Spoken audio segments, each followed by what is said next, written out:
Honestly, there are so many things that I wish I knew before becoming a full-time photographer. Don't get me wrong, I love this career and I'm so grateful that I get to do this job.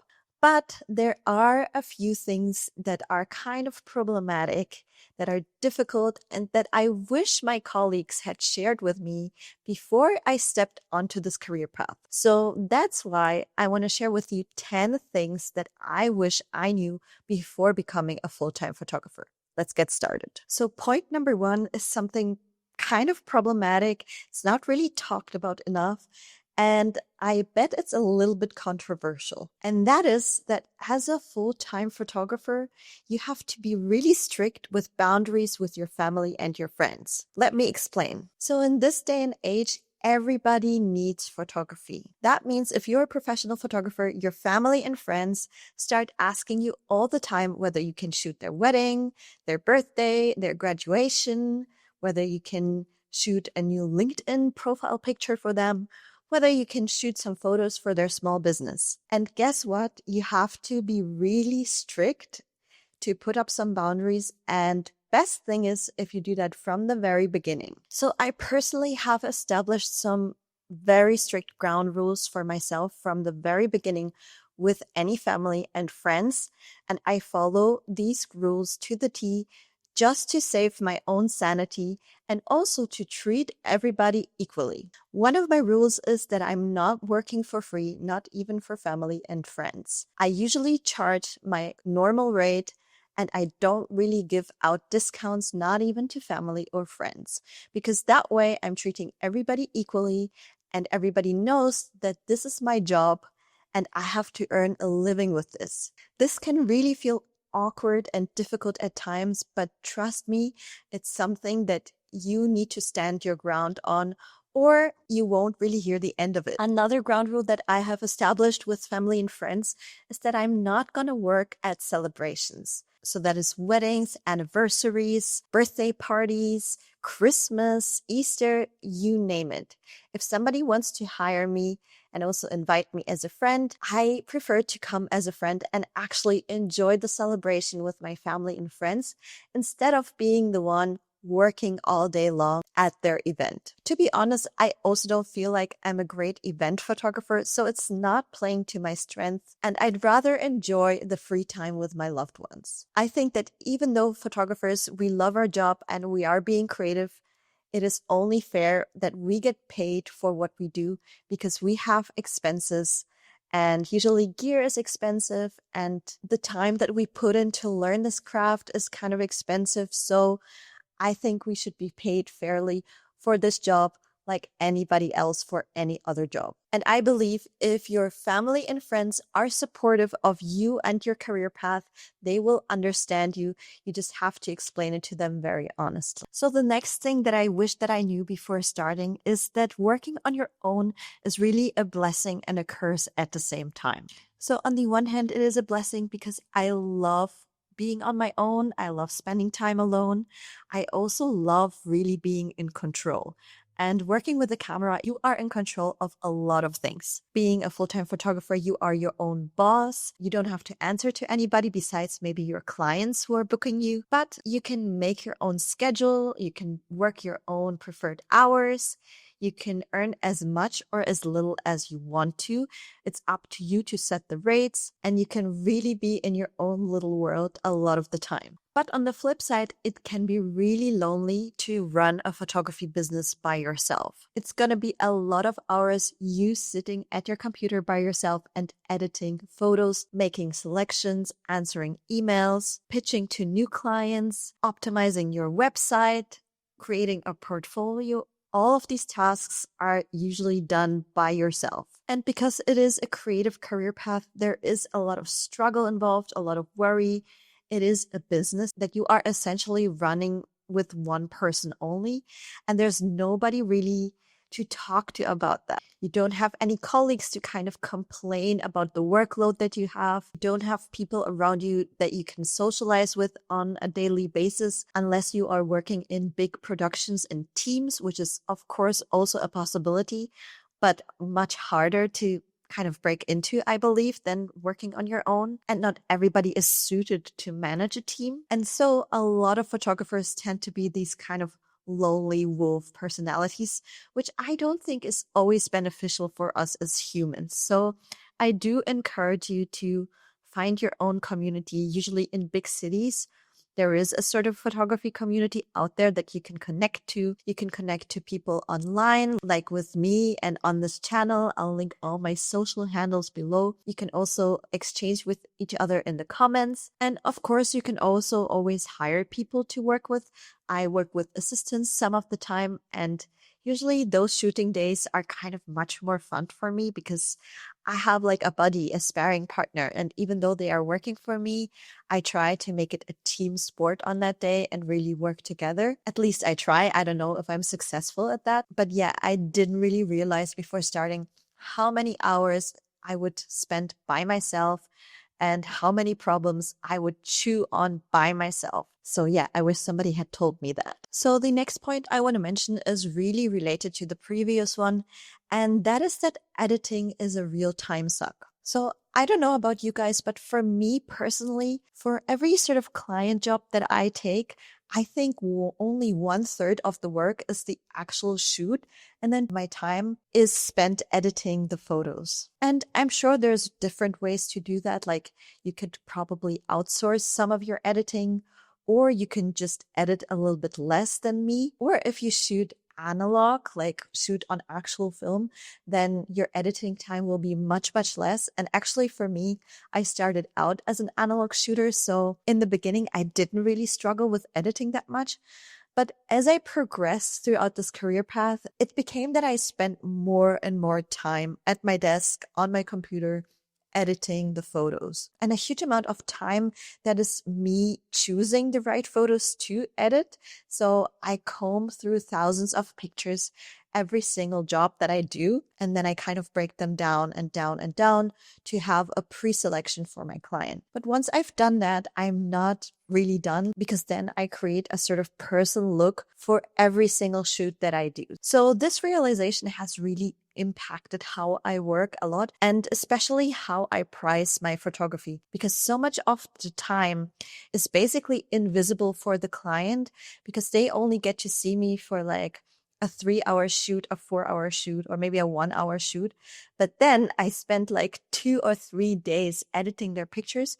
So I really had over time to up my prices and reflect the time that I put in for every single client into my packages. So when clients consider that my service is kind of expensive, I need to explain to them that they're also getting all of the time of me editing to make their photos look unique and different to other photographers. So the next thing that nobody really seems to talk about is the fact that as a full-time photographer, you tend to work a lot on the weekends. And these things are especially true if you work in certain photography niches, such as wedding photography. Obviously, weddings are on weekends, but also for like family photography, baby photography, and also if you work for like personal branding like I do, and like you work with entrepreneurs and business people, then they often tend to book you on the weekend. And the reason for that is really simple, obviously, but I didn't really realize before starting, and that is that people are busy working their own jobs during the week.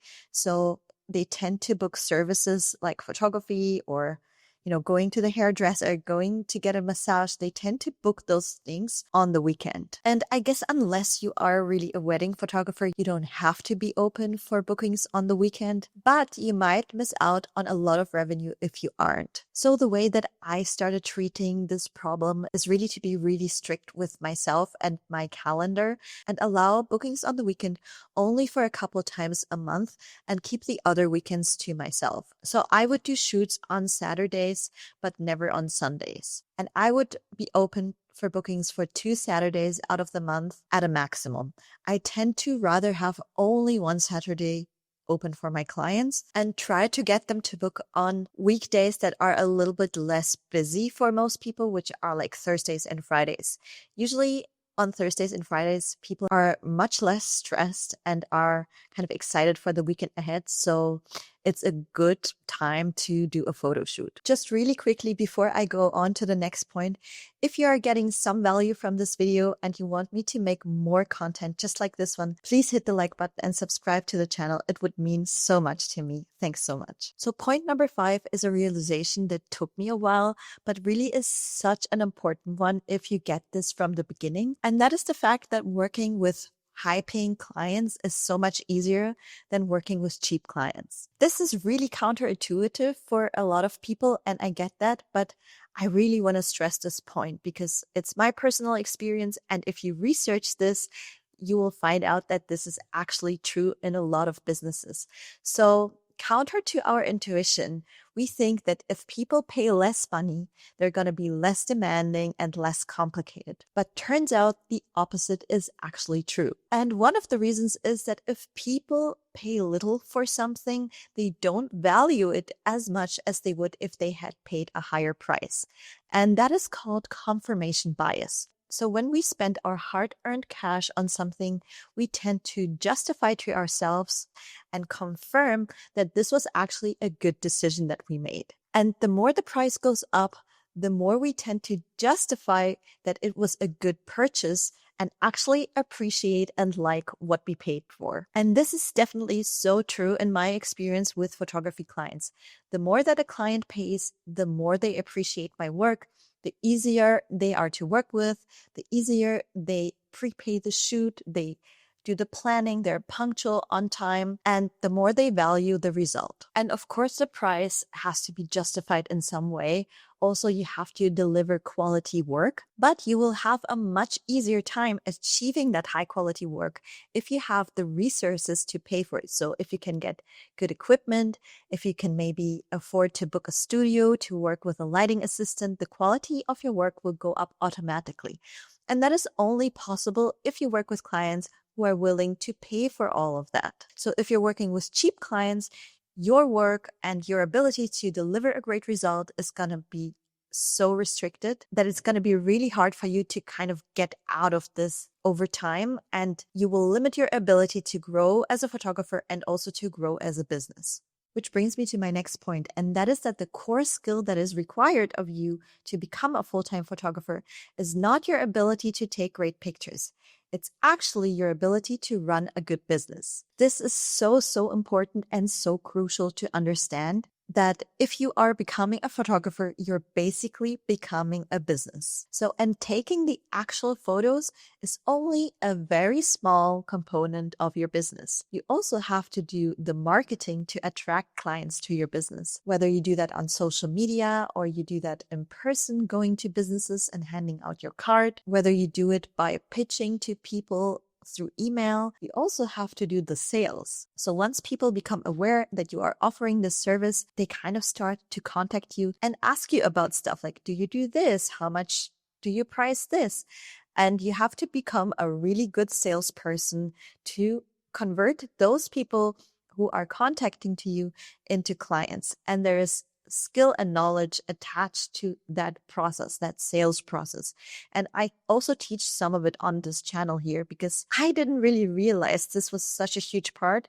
But since I have realized this, it has really blown my mind and it has made such a big difference in me getting clients. And I mean, luckily for me, I kind of studied marketing before I became a photographer, and I do tend to like the business side of my photography business, but I know not everybody out there feels the same. I think a lot of photographers want to only do the creative part and not really take care of strategy, sales, marketing, pitching, cold calling. All of this stuff is really foreign to a lot of people and they really don't feel comfortable. But I really want to encourage everybody out there to kind of start making small steps and learning these things and not be too closed off to it because it can make or break your photography career to actually know and figure out how to run this business machine. And I'm also not saying all of it is about money. I talk about money a lot on my channel, but the reason why I think it is so important to get the business side right is that it can help you to actually continue to grow in this industry and to achieve bigger goals and bigger dreams and get to do really cool projects and to be honest, there is money required to do that. And I feel like because a lot of people ignore this whole side of photography, they kind of give up the career eventually and don't pursue it. So I don't want this to happen to any of you guys. So let's start taking this seriously together. So the next thing that I wish I knew earlier is that this is really a network and relationship business. And it really is a people business. So you have to be good with people. And of course, that is predominantly the case for any type of photographer who works with portraits or, weddings, portrait photographers, business portrait photographers, family photographers, anything like that. And you might think that it's less the case if you're like an art photographer or architecture photographer or product photographer. But I would suggest that it's equally important in those niches. Because even if you're not photographing people, you are still dealing with people on the client side. So whoever is paying to hire you, you need to develop a good relationship with them and know how to treat them, know how people think, how they work, know how to negotiate your prices, know how to figure out what they want, what they actually want from you for this job. And yeah, this people side is really important. And also in terms of network, I think this is a very important part of this industry is to know people in the industry. And that is other photographers, but it's also picture editors if you want to be working for magazines. It's publishers, it's people who can teach you tips and tricks and, help you advance in this career. So I personally think that my people skills were all right when I started, but I have had to develop them much, much more since being on this career path and really work on myself to be more open, be more communicative with people, accept that people are shy and awkward and that I am shy and awkward sometimes, and that we kind of need to overcome this together to build a relationship over time. And sometimes it's not really obvious, like what that relationship is or like how you can benefit each other. But this doesn't have to be transactional or anything. Just having good people around you and support a network, you don't even know what that could be good for in the future. So I would encourage everybody to build it from the start. The next point that I wish I understood earlier is how big the playing field is in photography. Like it is such a massive kind of industry with so many different niches that you can get into, but also where you can easily get lost if you don't really know what your strengths are, where you want to go, what you want to do, who you want to work with. And how are you supposed to know that from the beginning? And tying into this, I think a lot of people do get lost in it and also kind of spread themselves too thin by offering just too many things at once. So if you are one of them and you do weddings, but you also do business photos, but you can also photograph food, but you can also take portraits, but you can also photograph babies, but also dogs, stop. Don't do it. I think that that is really unsustainable and not good for you and not good for the business and not clear to the potential clients that want to book you. So I think it's really, really important to focus and to figure out what your niche is and to get really specialized and good at that particular thing. And once that is running smoothly, that machine is just going, then you can go and you can kind of broaden the circle and bring more things in if you really want to. It's much easier to become well known for one thing than to become well known for a lot of things. And people's brains tend to like associate things with each other. So it's really helpful if you have that one thing, your thing that people associate with you. And it kind of plays into the whole branding and marketing aspect for photographers. So I believe when people think of me, they think of portrait photography, they think of headshots and personal branding. And all of these three things are really related to each other. And basically, I'm working on narrowing that field even more and making it super easy for potential clients to identify what they can book me for. So the advice that I would give to anyone out there and also to my past self is keep it simple, really narrow it down, and you can add more things later if you really want to. But don't confuse people out there. Don't confuse yourself and really focus on that core skill and the thing that you really want to become good at. Point number 9 is that it's still a very male dominated industry. And I'm sure there's many reasons for that. Like historically, I think it has been a very technical career path. And even today, I feel like photographers who are really technical, like really into the gear, really into like the software and all of that tend to be more male photographers. And I see it also in my demographic on the channel. I think 80% of people who are subscribed to my channel are men. So if you're a woman, female, or any other gender and you're watching this, please hit the subscribe button. I hope that more women follow my channel. No offense to the men. But yeah, it was just something that I wasn't really aware of. And once I started going to like photography shops and photography fairs where, you know, all the big brands would like showcase the new stuff, I became acutely aware that most of the people there were men and also from slightly an older demographic that I am. And I think it's changing a bit and I hope it's changing a bit and I try to like be really present as a female photographer out there on my channel doing this kind of educational work for everybody. And I don't know, I feel like it's something where there's still some work to be done and we all could be working together to make opportunities more equal for all genders in this community. And I think especially for things like who is paid what and who gets to shoot big productions, who gets to do cover shoots, I think it's still very unequal. I mean, for sure, here in Germany where I live, it's still pretty unequal, and I can only imagine how it is globally. So I think it's something that we should all be really aware of and talk about, acknowledge, and maybe, help and change. So if you have daughters, maybe, and they're interested in this career, you can definitely encourage them. And I hope that we get more women into this awesome career path. And this next point is really important to me because it's all about like whether you can earn money with this career full time, whether it's profitable what you're doing. The realization that I had that I wish I knew when I was starting out is really it's really not about how you photograph and what your talent is, what your skill is. That part is much, much less important than you think. And it's all about what you are actually photographing. So let me explain this point a bit more. So again, it's not about the how, it's about the what. What does that mean? It means, for example, that whenever you are photographing things that are making other people money, you will make more money with photographing it automatically. So this means that there are profitable niches out there and that there are much less profitable niches out there.